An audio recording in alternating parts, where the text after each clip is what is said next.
un grand merci à Presseya mi ñuy gunge itam ci jàngat bi bu leen fàtte si kanam dinañ ànd ak Cheikh Abdoul Ahad Ndiaye député Pastef la ñu egsi ci jàngat bi ak Amadou Mokhtar Anne nekk enseignant chercheur en sciences politiques ñu ngi lay nuyu di la ziar di la dalal jàmm monsieur Anne.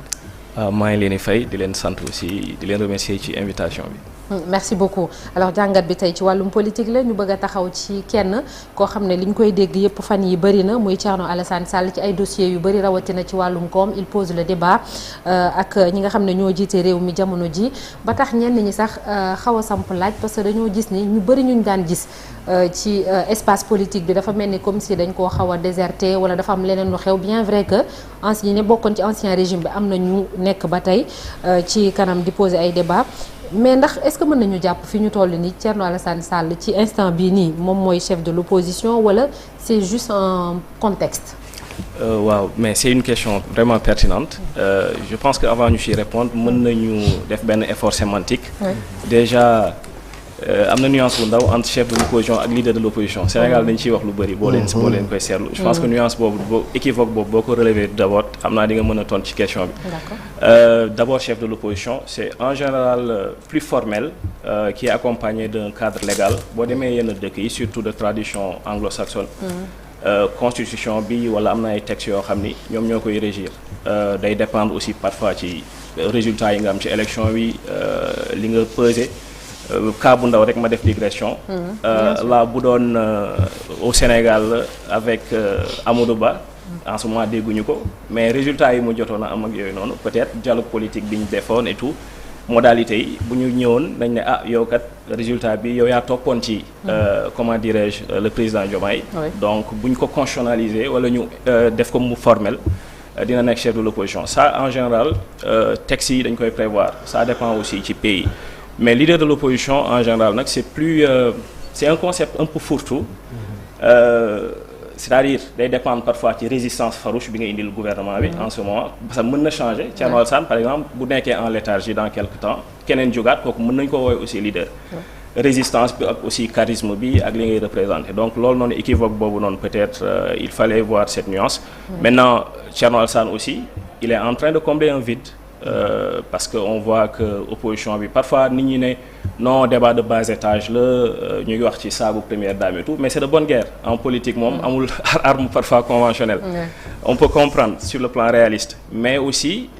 défi yi xaar Sénégal en ce moment c'est pour vraiment exister indi yenn questions yi sur le plan économique sur le plan même international géopolitique parce qu'il y a maintenant une implication entre le local ak l'international et Thierno est en train quand même de jouer ce rôle. Voilà donc avec quelques limites bien sûr yenn rectification yi peut-être bu ko defee mën na gën a dem kanam mais en ce moment en tout cas on peut même si c'est de façon temporaire on peut le considérer actuellement au moment T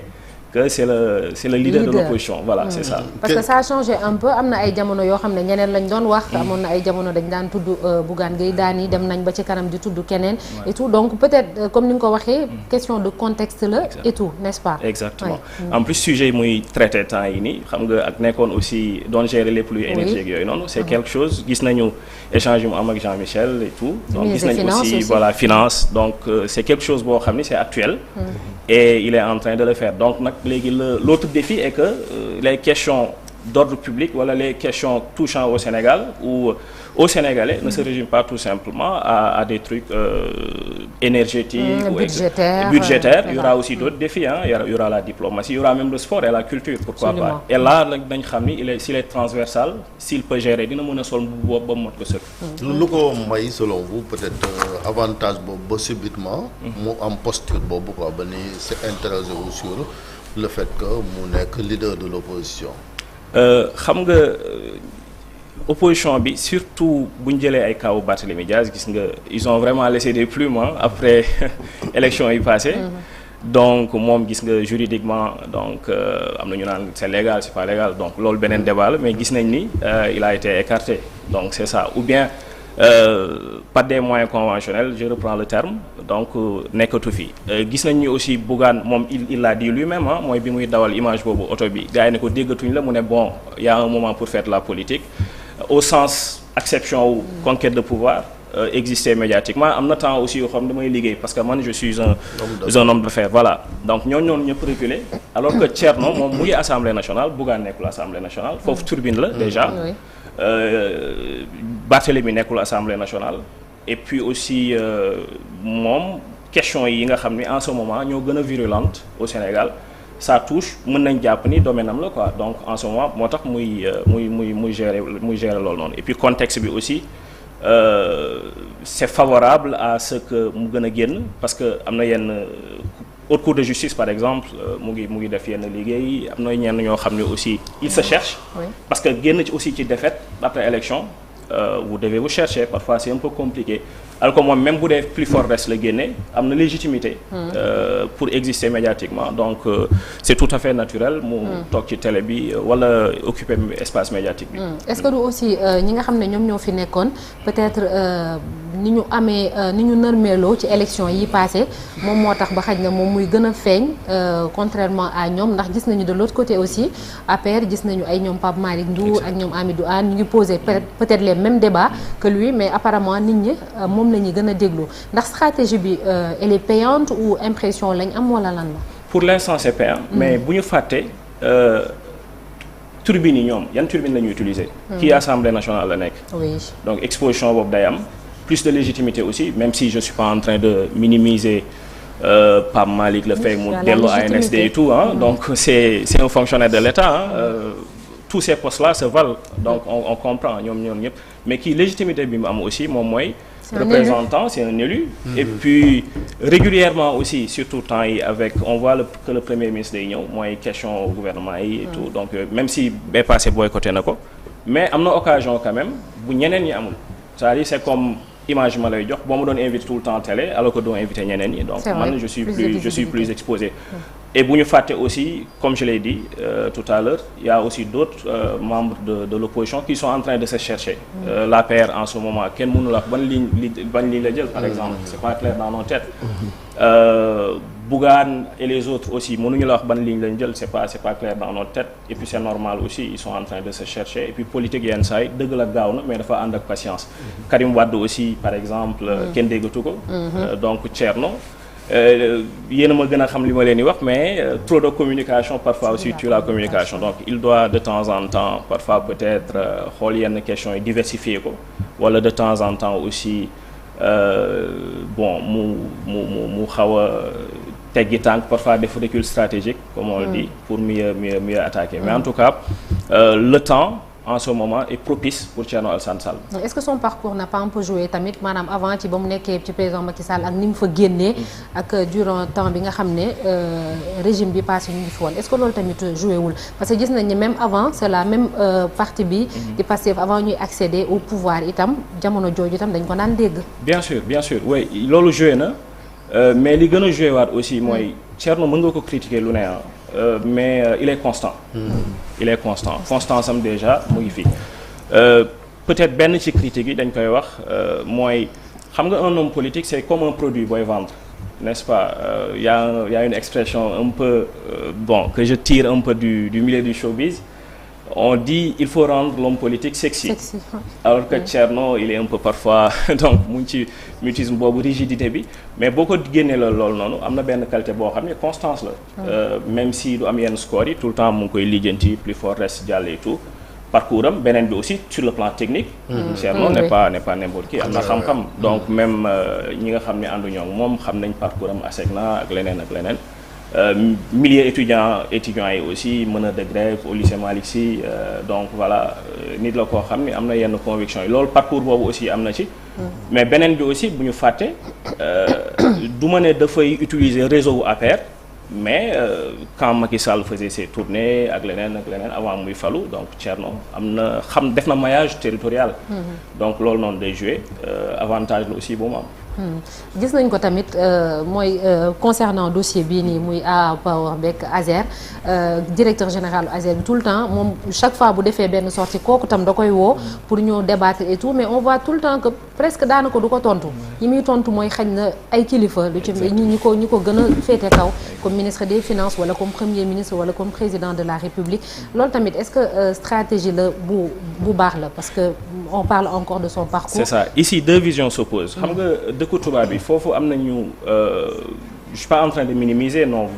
valeurs ou nos acquis démocratiques mais ñooñu aussi am nañ benn culture démocratique bu avancée boo xam ni. ça ne gêne pas on voit un François Hollande nekkoon président de la République yow nekkaat député. mais ñun am na benn dans notre culture ay makkeen du ko wax dëgg. du ma sa moroom. sama rakk nga sama doom nga limite boobu noonu culturellement yenn saa yi sur le plan sociologique mën na impacter. Thierno il va se dire que non du ma wax ak booy bi entre guillemets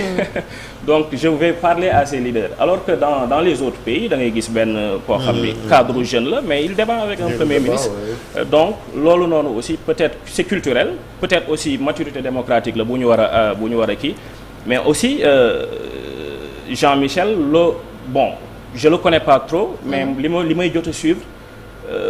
ça peut être aussi risqué de débattre avec lui parce que risqué voilà. Pour Thierno Alassane Sall. Exactement pour Thierno Alassane Sall. Même si Thierno il est chevronné il peut aussi remporter le débat entre guillemets il peut aussi prendre le dessus mais avec vraiment une préparation parce que Jean-Michel parfois il est même dans ce qu'on appelle une vérité performative c'est-à-dire il vous donne des chiffres il vous donne des faits léegi nag si les chiffres sont erronés et tout c'est un autre débat mais en tout cas il répond avec pertinence donc il y a aussi Ngagne Demba Touré qui répond à Thierno Alassane Sall de temps en temps mais ci réponse boobu ci forme bi bon moi en tant que journaliste comme ce qui s'est passé hier au moins Thierno conférence de presse waaw woo na médias yi ñëw les gens lui posent des questions contrairement à Jean-Michel qui est en Afrique du Sud dans xaw ma fu mu mën a nekk suite hôtel la nekk xaw ma et cetera bon par rapport ak transparence quand même ci forme bi foofu aussi quand même avantage bi mën nga ko jox Thierno parce que au moins moom devoir bi nga xam am na ko de redevabilité de transparence booy wax aussi da ngay woo médias yi les gens te posent des questions au lieu que nga nekk live boo xamante ni yaay joxe say chiffres comme ça aussi. Effectivement waaw parce que la contradiction dafa baax oui c'est déjà la contradiction bi ça vient post-ante malheureusement pour Jean-Michel après peut-être tontu yi day kii mais comme li nga wax sur le plan formel et puis sur le plan wane ni aussi ñeme naa débattre et puis maa ngi ci logique de transparence pour man mënoon na def saa yu ñëwee mën naa am nag aussi man xawma calendrier médiatique am communicationnel am même gestuel bi tu vois voilà mais aussi bu woon ay journalistes aussi def benn conférence de presse parallèle donc je pense que aussi mënoon na ci gën a génn quoi c'est plus formel maintenant peut-être on peut l'inviter aussi su ñibbisee mu ngi Afrique du Sud d'après ce que j'ai lu su ñibbisee aussi def conférence de presse loolu dina ko anoblir entre guillemets ça le rend grand ça le rend aussi plus crédible que de faire des lives même si je suis pas contre des lives parce que c'est à la mode et puis aussi am na public peut-être bu muy waxal quand on sait que les gens de Pastef utilisent davantage les réseaux sociaux mais là nag dafa waroon transcender public boobu xam ni sénégalais yi lay waxal donc impliquer tout le monde quoi. Alors sànq yaa ngi wax ba ngay commencer différence bi entre chef de l'opposition ak leader de l'opposition chef de l'opposition ci concertation yi ñu jógee ci wàllum politique bokk na ci ponk yi nga xam ne jubóowuñu ci sa gis-gis lan moo war a tax parce que bu ñu sukkandikoo ci peut-être yi nga wax sànq ñi nga xam ne ci loolu la ñuy sukkandiku pour mën koo définir ça ne devrait pas être compliqué voilà. Non ça ne devrait pas être compliqué te y a des exemples yu ñu mën a suivre boo jëlee pays anglo-saxons yi par exemple am na ñoom am nañu expérience parlementaire boo xam ni ay 15e siècle sax mën nañ dem ba 16e wala sax lu ko raw ñooñu noonu c'est très simple c'est typiquement mathématique c'est-à-dire élection yi passé parce que politique c'est parfois baromètre bi c'est très simple lan nga peser élection yi lan nga am dernière élection yi ça on parle de chef bien sûr je suis pas en train de parler de leader donc encore une fois la baromètre bi c'est très simple léegi nag d'après Sénégal en général nooy lire affaire yi mooy chef de l'opposition statut bi bu ñu demoon ba constitutionnaliser ko mu nekk benn bokk suñu arsenal juridique am na ay avantages non c'est fait sax mi ngi ci constitution bi. sauf que application bi voilà. gars yi jubawuñ ci dialogue bi. exactement donc il y a des avantages et puis aussi fi mu doon gën a simple moom mooy tout le temps on le dit une opposition républicaine. Quand on dit opposition républicaine, les gens ont tendance à dire que non, c'est quand c'est bon on félicite, quand c'est mauvais on critique. Mais il y a aussi une opposition républicaine boo xam ni parfois day nangoo def ay concessions autour d'un consensus. Parce que parfois il y a des évidences. Chérif tey génn na élection am na lu mu représenté ñun ñëpp gis nañ ko les résultats sont là, les chiffres sont têtus comme on le dit. La opposition républicaine moom mooy ñu consacré ko nangul ko rangé wu ci ginnaaw c'est pas que politiquement dañuy ànd ak moom. mais sur le plan constitutionnel am na lu ko yàlla may liggéeyam la aussi moom moo sillonné dëkk bi moom moo am yenn résultats yi donc il fallait quand même taire ces différences là pour am statut de chef de l'opposition mais aussi statut boobu aussi am na ay questions yoo xam ne dañu koy précéder. Financement des partis politiques par exemple donc yooyu foog nga régler ko nga régler aussi yenn questions yi waxu parrainage par exemple ak yeneen bu ñu ko régler ba pare peut-être rationalisation des partis exactement rationalisation exactement donc yooyu boo ko régler je pense que statut bi avec une opposition responsable et républicaine def consensus nangu taxul nag nangu bi élection bi ñëw yow la ñuy àndal mais dañuy nangu tu es le chef de l'opposition. Thierno wax nga que léegi il est constant. On le présente comme un bon député. wax dëgg yàlla et puis aussi mi ngi def rôle opposant di poser des questions réelles yi nga xam ne day obliger même le gouvernement à sortir pour apporter des éclairages. Mais sur le plan gain politique. Qu'est-ce qu'il y gagne? Est-ce que ces débats trop techniques peut-être pour la majorité des Sénégalais est-ce que mi ngi koy apporter dara sur le plan politique quand on sait que aux élections plus fort reste lay jàlle wala mu am ay 1%. Merci beaucoup ça c'est une excellente question. xam nga le peuple. Dans son essence même aime toujours s'identifier à son leader. C'est-à-dire quand le débat est trop technique et trop aérien en général ñenn ñi mën na bañ a accessible ci ñoom donc loolu noonu c'est comme Ousmane Sonko au début am na ñu ko doon reprocher monsieur Sonko la politique ne se résume pas à la fiscalité donc doon nañu ko dégg même ñun ñi nekkoon fac droit sax di jàngee tout fiscalité c'est pas accessible même bu dee yow jàng nga ko c'est très technique donc voilà vous le confirmez c'est très difficile mais def na effet c'est ce qui a fait sa notoriété exactement mais après xool virage bi exactement xool virage bi après les questions très sensibles exactement da ko greffé xool ñenn ñi nga xam ni mu ngi doon togg am na benn génération boo xam ni il s'identifie à Thomas Sankara par exemple il s'identifie à Mamadou Dia et tout doon xaar leader boo xam ni peut-être dina wax ak ñoom côté panafricain mu greffé yooyu noonu yëpp léegi Thierno nag noonu la war a def c'est-à-dire greffé yenn questions yi nga xam ni day intéresser Sénégalais yi et puis aussi j'avais un ami ñoo bokkoon lycée il nous disait grand bi nay reetaan quoi nay reetaan donc c'est un détail mais c'est important c'est-à-dire voilà que mu nekk produit boo xam ni di nga ko mën a jaay carrément entre guillemets donc ça s'il le fait et s'il essaie aussi de s'ouvrir davantage parce que aussi Thierno parfois bon c'est dans le bon sens têtu quand je dis têtu c'est dans le bon sens c'est croire à ses convictions persévérer donc loolu noonu dara nekku ci mais parfois aussi il doit s'ouvrir davantage je ne dis pas qu'il doit renier à ses convictions mais voilà yokk parce que politique addition la et puis gën a ouvrir ou gën a ubbi dënam s'il le fait la compétence est là je pense que il a un bel avenir. Je pense qu'il rappelle les partis de gauche. Madame, il est dans une bonne opposition du point de vue intellectuel. Mais appareil parti bu populaire moo ko manqué mais aussi coalition bu mel noonu et je pense que peut-être il faut mu liggéey ci côté boobu exactement voilà. c'est vrai parce que suñu papa yi parti gauche yi quand il venait il te parlait du livre de Mao et tout yenn paa yi te loolu du am impact populaire exactement te dal na Cheikh Anta Diop dal na ñu bëri intellectuel Sénégal mais pour ñu accéder au pouvoir c'est très difficile parce que souvent aussi du ñu am assise populaire ce que Wade avait compris ak son slogan Sopi et Senghor aussi et Senghor voilà donc je pense qu'il y a des exemples yoo xam ne mën na ci jàng donc pour ak aussi basam les jeunes étudiants yi et tout bon je sais pas trop s'il est très présent dans certains cercles mais gisuma en tout cas yenn présence carrément il a intérêt à le faire voilà les femmes voilà yenn segments yi tey bu ma leen laajoon tey ngeen citeel ma 3 femmes yoo xam ni de forte tête yu bokk ci parti bi tout. Donc ça peut être un peu compliqué pour génne ko waxuma amul nag mais il faut aussi ou s'ouvrir à tous les segments. D'accord, ok. dafa laaj aussi xaalis parfois les moyens. Oui, laaj xaalis le Sénégal de politique sans les moyens de l'argent, des lobbies. Sinon des lobbies. Sinon voilà.